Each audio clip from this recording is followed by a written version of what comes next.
Good afternoon. It's late Sunday, and it's been a busy day.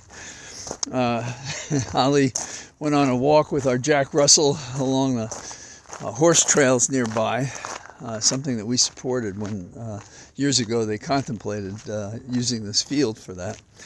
I swam 2,000 yards, but I'm a glutton for exercise today because it's warm out. It's nice out, and although the sun is falling down, there's a nice light out, so I can enjoy a leisurely walk after a hard swim. What are we talking about today? The other day I mentioned how the DC was clearing out some of the tent cities, or at least one in particular that I saw, and I expressed the hope that somebody would do something to house these people in the difficult times ahead. And it turns out that DC is overpaying landlords to house the poorest, and that's something that I applaud. When they say overpaying, as a kid from New York who knows something about rent control, which is that it's an impossible equation to figure out how to subsidize housing and not bankrupt landlords and so forth. So in this case, the landlords, I guess, are not complaining, and the landlords took a beating anyhow when people had holidays to pay landlords. So this is an interesting solution to a difficult problem. The Fetterman story is about this wonderful fellow from Pennsylvania who ran for the Senate and won. But on the way to winning the race, he'd had a heart attack. No, I'm sorry, he had a stroke, excuse me. He had a stroke, and the concern was whether or not he could do the job.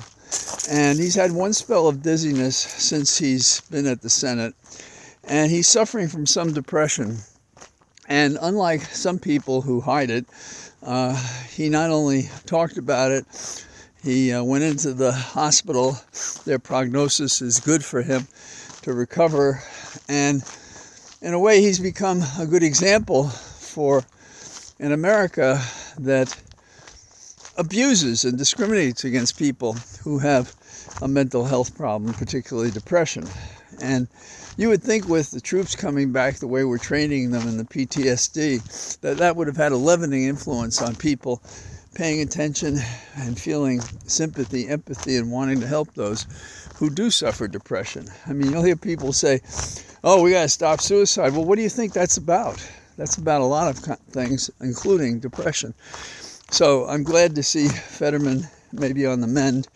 I think he's not only a person we can feel sympathy with, he becomes an example of how we should be considering the very difficult issue of mental health, especially when we're claiming, oh, these people who are shooting and so forth, we're not talking about Senator Fetterman, but these people who are shooting, so they have mental health problems, but we don't want to spend a dime to help them. So that's pretty interesting. There are a couple of big yawns today.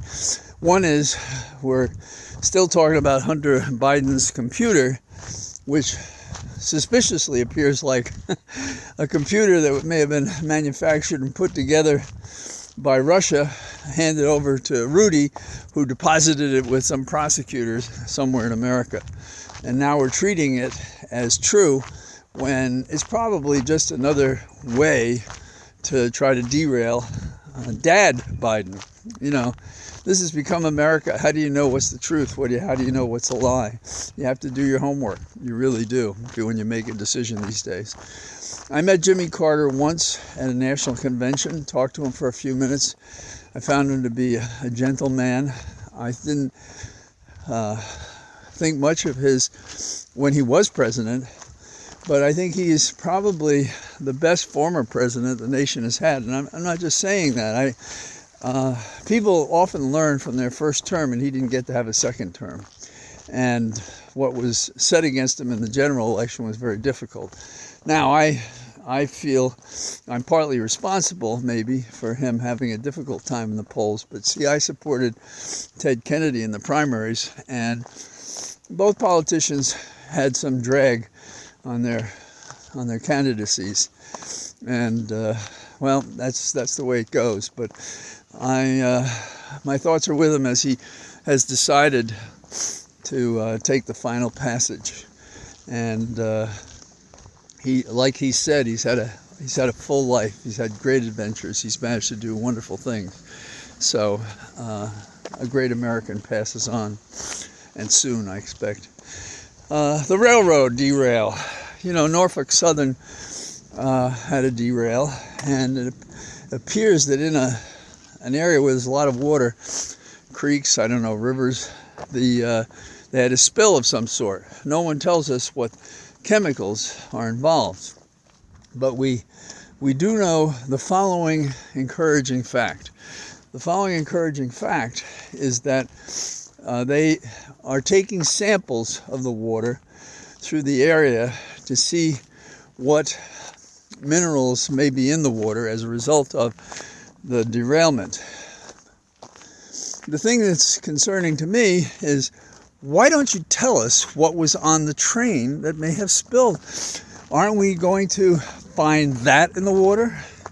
And how does that affect us? And the second part of this derail scenario is, you should consider this piece of news. The investigators are telling people that if they're getting their water from the town, then they don't have any problem. But if they're getting their water from, say, pumps and they have septic fields, and they have drilled down to get their water, then in those two instances they're in danger. So anything from the groundwater they're using, anything that comes from those wells, anything that that might have been tainted and affected by the derail, then you should know that. All that says to me, you don't go home, you don't use the water at all. And where does the town get its water? Is it getting it from reservoir or some other location? I mean, water that comes from the town doesn't mean that water is safe. I mean, has it been tested? I don't know that it's been tested. So it's still a disconnect, and it's government at its, near worst. You can't mess with water. You just can't mess with it. You got to get it right. And it doesn't seem to me we're getting it right. Also, it turns out that regulations that might have helped us on this were reduced during the Trump administration, and now there's a move to strengthen them. So those are my few observations for the day. Like I said, it's nice out, and we've had a busy day. And I was kind of excited that Holly was marching along. She's talking to me about maybe I should run. She should run in a 5K. Well, she's an athlete. It depends. I think basically the side effects from the medicine are the only thing that will stop her. She's getting stronger all the time. Knock on wood. I always have the reservation. You can't say things are great, but they are going well right now. All the best. I say goodbye to you from my cathedral of trees. Bye-bye.